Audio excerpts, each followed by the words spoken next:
I've spent the last 13 years helping people invest in property, and many of my clients are people who reached out to me after having tried to invest on their own and losing money. So today, I want to talk about the 5 biggest mistakes I see so many first-time investors make and how to avoid them. Mistake number 1, buying an off-the-plan unit or a unit in a high-rise tower for capital growth and cash flow. In fact, here's proof why that strategy is an almost certain money loser. Here's an apartment in Docklands in Melbourne that sold in February of 2023. Now, you can see the address. The building is 888 Collins Street. If we look at where that's placed on the map here, you can see the red Google indicator showing that it's by the Yarra River. It's close to all the facilities. It's in a beautiful location. But when you check the property history, here's what's scary. The property sold for $555,000 in February of this year. But back in 2014, which is 9 years ago, it sold for $644,500. So that means the person who bought it in 2014 sold the property for a loss of $89,500. Here's another one. Again, the building is 3 Yarra Street. It's a 2-bedroom apartment. It sold in December of 2022 for $610,000. When you look at the map, you can see it's in a really good location. Here's a red Google dot. It's close to the Yarra Railway station. It's close to the Yarra River. It's close to Melbourne High School. It's in a great location. When you look at the property history, look what it says. The property sold for $610,000 in 2022, but the previous buyer bought it in 2013, which is again 9 years ago, for $729,000. So that's a loss of $119,000 in 9 years. And remember that between late 2020 and 2022, we had the biggest national property boom on record. And yet these poor property owners in these 2 examples, and I can give you countless others, lost money. So why is it that so many investors who buy units off the plan or in a high-rise tower lose money? It's because they fail to understand that capital growth comes from buying properties in locations where it's hard to increase supply. And the very fact that they bought a property in a high-rise tower or off the plan shows that they're buying a property type, in this case a unit, in a location where supply is being increased, and that is always going to compromise on capital growth. Mistake number 2 is only focusing on buying investment properties that are close to where you live so that you can drive past the property. Look, if that's what you're trying to do, you're clearly making a decision based on emotion and based on fear. But if you're serious about building a property portfolio, you want to make your decisions based on data.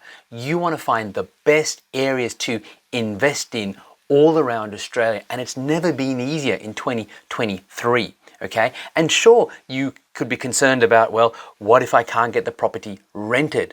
Well, buying in an area close to home doesn't necessarily mean that the property is going to get rented. Then you might wonder, well, yeah, but what about if the tenants damage the property? Right? With your insurances, and as long as you have a good property manager, you're minimizing that risk anyway. So if you end up then looking at properties in areas where you don't live, you just need to make sure that you have someone who's doing the research for you, who's finding the right properties for you, and then you are put in touch with a good local property manager who understands that you're buying from out of area, maybe it's interstate or it's in the same state but in a different area to where you live, and you need that extra level of attention. Mistake number 3 is buying an apartment as a stepping stone to buying a home in a particular suburb. Now, this is a very common strategy. I see so many young people trying to adopt and many parents advising their kids to do.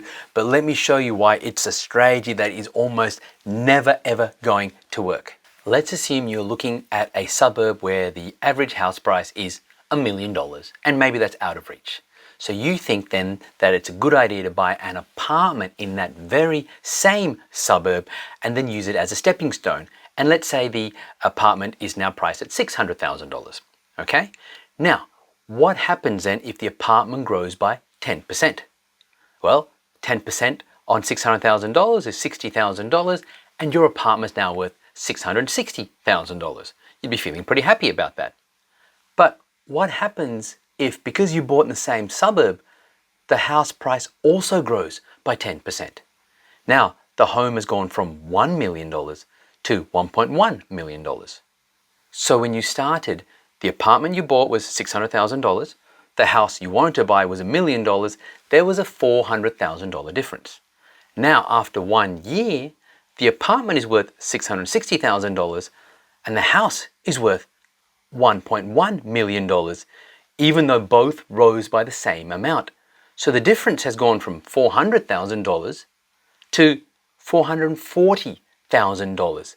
You're actually further behind. And mind you, I was very generous there. I assumed that the apartment grew at the same rate as the house did. But what's happened over the last several years? House price growth has far exceeded apartment price growth in almost all suburbs across the country.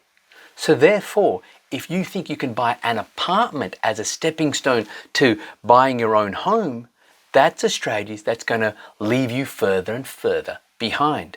So instead, if you're targeting a dream house in a particular suburb and it's out of reach right now, you need to then start looking at other suburbs and other areas, perhaps away from where you live, and look at houses there with good capital growth opportunities.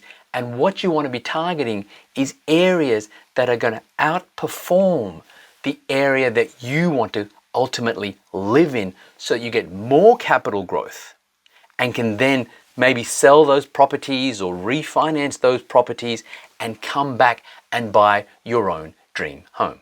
Mistake number 4, making investment decisions based on lag indicators rather than lead indicators. The difference between the two is this. A lag indicator is something that indicates what's happened in the past.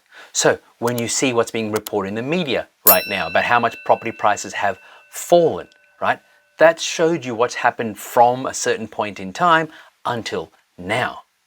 What you want to be looking at are lead indicators, indicators that point to what's going to happen in the future. So some of the lead indicators you want to look at are sales activity.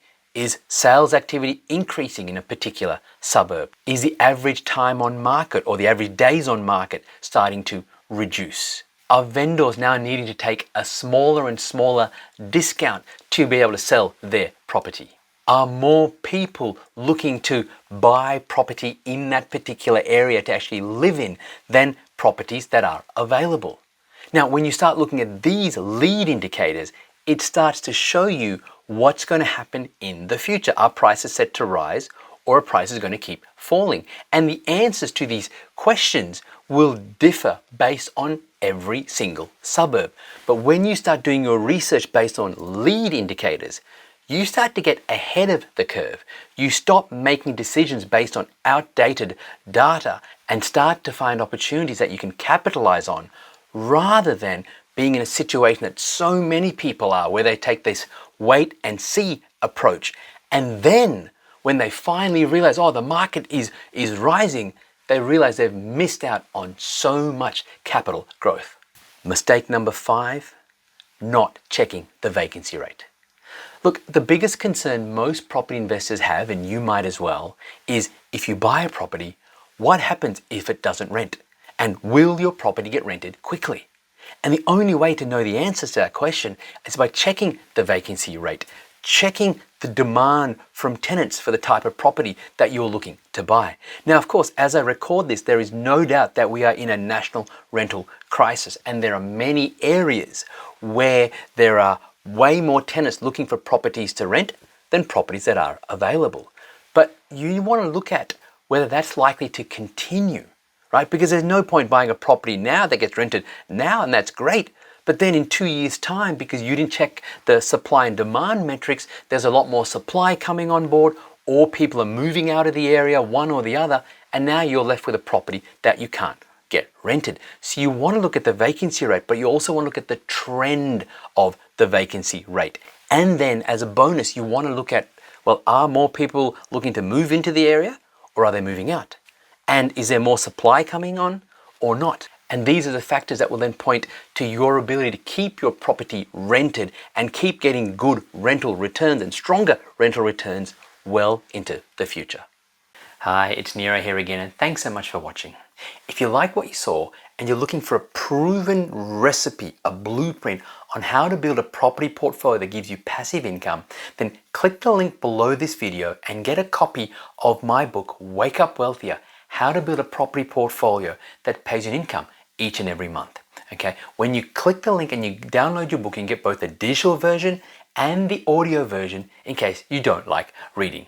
All right, so I used to sell this book for $49, but right now I'm making it totally free. Why? Because I want more people to get this information, and I know that a segment of you will then like what you see in the book and choose to reach out to find out more about our services. But even if you don't, if you're serious about building a property portfolio that pays your passive income, then you really want to get my book, Wake Up Wealthier. It contains the secrets that I have fine-tuned over the last 19 years. It's totally free for a limited time. Click the link below.